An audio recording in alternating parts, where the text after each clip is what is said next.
Well, throughout history, massive volcanic eruptions have had damaging effects to our planet and its people.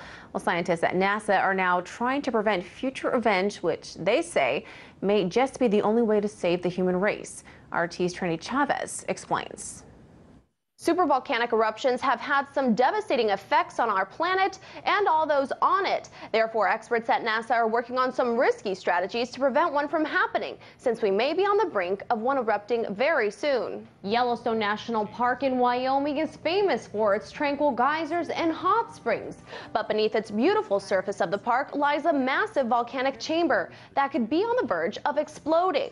According to the United States Geological Survey, 3 extremely large explosive eruptions have occurred at Yellowstone in the past 2.1 million years, with a reoccurrence interval of about 600,000 to 800,000 years. The most recent took place 640,000 years ago, suggesting that Yellowstone is overdue for an eruption.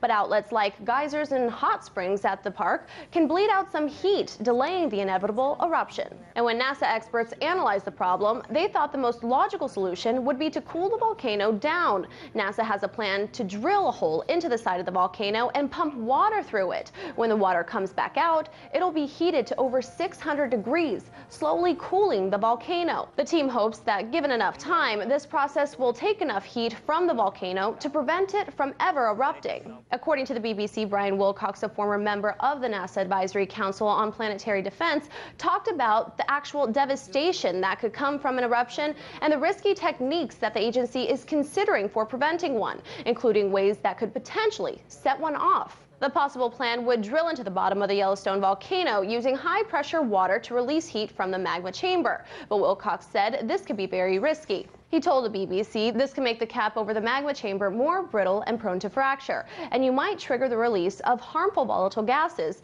in the magma at the top of the chamber, which would otherwise not be released. Although NASA is considering other plans, it seems that cooling down the volcano could work even though it's a risky process.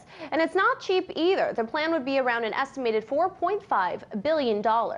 Reporting in New York, Trinity Chavez, RT.